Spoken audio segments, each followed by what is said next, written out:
ఆ డీటెయిల్స్ అన్ని మెయిల్ చేస్తాను, ఒకసారి చెక్ చేయి. కేదార్, వదిన అక్కడున్నారు, పద. వదినా. Okay then bye. ఏంటి జగదాత్రి? మిమ్మల్ని ఒక చిన్న విషయం అడగాలి, దాన్ని తప్పుగా అనుకోరు కదా?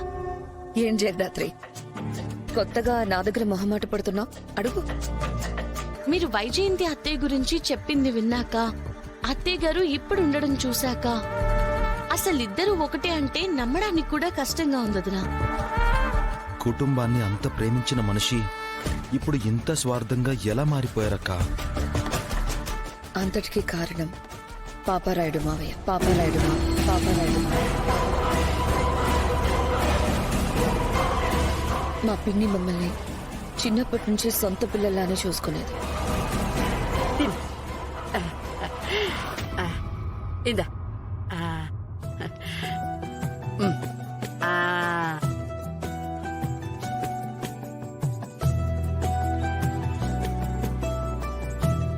ఆ ముద్ద నాకు కావాలి.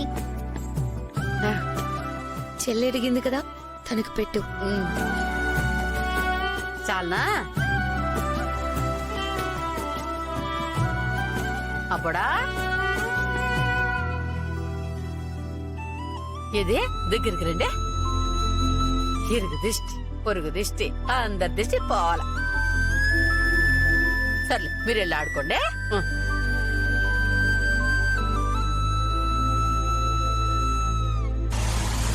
అది మావయ్యకి ముందు నుంచి ఇష్టం లేదు.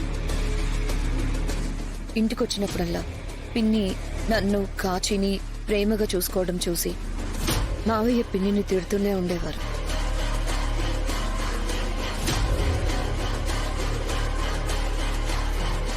మావయ్య ఎంత చెప్పినా పిన్నికి మమ్మల్ని వేరుగా చూసే మనసు రాలేదు. ఊర్లో అందరికి ఎవరికి తెచ్చుండానన్నా? నా బిడ్డలకి కదా తెచ్చుండాను. అమ్మే ఆఖరి తూరి చెప్తా ఉండా, పిల్లకాయలు పెద్ద అయితా ఉండారో. ఇప్పటికైనా నువ్వు కళ్ళు తెరుచుకోపోతే నీ మొగుడు ఆస్తి మొత్తం అందరికి సమంగా పంచుతాడు. నీ కొడుక్కి కూతురికి ఏరుకోవడానికి మెతుకులు తప్ప ఏం మిగలం. ఆలోచించుకో. అలా మావయ్య మాటలు పిన్ని మనసులో పడ్డం మొదలయ్యాయి. అప్పుడే ఒకరోజు కమలాకర్ బాబాయ్ బెంగళూరు నుంచి వచ్చినప్పుడు, ఇంత డబ్బు ఎక్కడిది నాన్న? అయినా డబ్బంతా పిన్నికిస్తావు కదా. ఇది నాన్న సంపాదించిన డబ్బు, మీ పెళ్లి కోసం. చూసావా? అందుకే నేను భద్రంగా దాచుకున్నా. ఇవి తీసుకెళ్లి ఇంట్లో బీరువాలో భద్రంగా దాచిపెట్టు, సరేనా?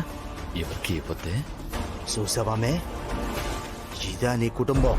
నువ్వు వీళ్ళని కుటుంబం అనుకుంటా ఉండవా, కానీ ఇంట్లో ఎవరి స్వార్థం వాళ్ళు చూసుకుంటా ఉంటారు. ఎప్పటికైనా నువ్వు నీ కొడుకు కూతురు గురించి ఆలోచించమే.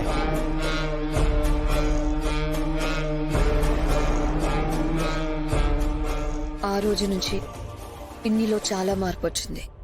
మావయ్య మాటల వల్ల పిన్ని మా అందరినీ పూర్తిగా దూరం పెట్టేసింది. అయితే అత్తయ్య గారు మంచివారి, చెడు మాటలు విని ఇలా అయిపోయారన్నమాట. అవును. అయినా ఇవన్నీ ఇప్పుడెందుకు అడుగుతున్నారు? ఏం లేదక్క, ఊరికే. సరే, భోజనానికి టైం అవుతుంది పదండి.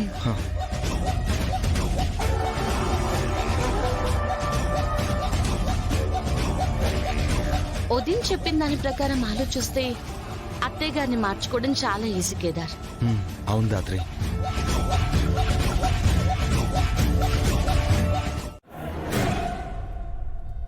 వీళ్ళు పనివాలే కదా మావయ్య. మనతో ఇంట్లో కలిసి ఉంటే మన వాళ్ళైపోతారా? అలా అయితే వీళ్ళకంటే ముందు మన ఇంట్లో పని చేసిన వాళ్ళంతా మన ఫ్యామిలీ అయిపోరు కదా.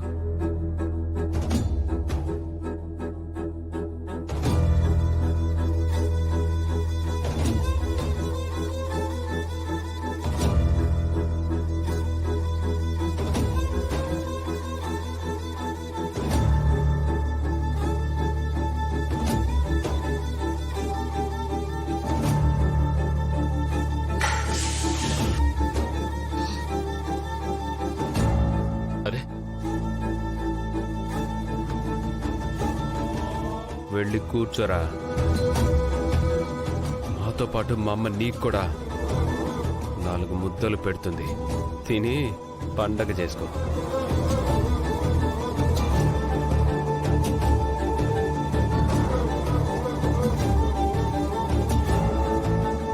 ఏంటి అందరూ అలా చూస్తున్నారేంటి? మీరే కదా పాపం తినడానికి వచ్చాడు, మేం పంపించేస్తున్నాం అన్నారు. ఇప్పుడేంటి మనతో కలిపే తినమంటున్నాను కదా. కానీ ఎవరి స్థానంలో వాళ్ళు ఉండాలి కాబట్టి కింద కూర్చోమని చెప్పాం. మనమేమైనా తప్పుగా చెప్పామా అత్తయ్య? ఇలా చేసి ఏం సాధిద్దాం అనుకుంటున్నారు నిషి? కేదార్ స్థాయి తగ్గించేశామనుకుంటున్నారా? ఇలా చేసిన ప్రతిసారి ఈ ఇంట్లో అందరి ముందు తగ్గుతుంది మీ స్థాయి, పడిపోతుంది మీ క్యారెక్టర్. ఏంటి కేదార్ స్థాయి ఒక మూలన? యువరాజ్ కంటే ముందు ఈ టేబుల్ ముందు ఈ చైర్ లో కూర్చునే అధికారం ఉన్న మనిషి కేదార్ మాత్రమే. దాత్రి వదిలే, పద వెళ్దాం. కేదార్ నువ్వాగు. ఇలా మనల్ని అవమానించిన ప్రతిసారి నా చెల్లెలే అని నేను, నా తమ్ముడే అని నువ్వు అనుకుంటున్నావు కాబట్టి ఇవాళ వీళ్ళు నీ స్థాయిని నిర్ణయించే వరకు వచ్చారు. ఈ ఇంటికి కష్టం వచ్చిన ప్రతిసారి ఈ ఇంటి పెద్ద కొడుకుగా ఈ ఇంటి కష్టానికి మధ్య నిలబడ్డాడు చూడు, అది అది కేదార్ స్థాయి నిషి. ఈ ఇంట్లో వాళ్ళు ఎంత ద్వేషించినా తిరిగి మళ్ళీ ప్రేమని ఇచ్చాడు కదా, అది తన వ్యక్తిత్వం.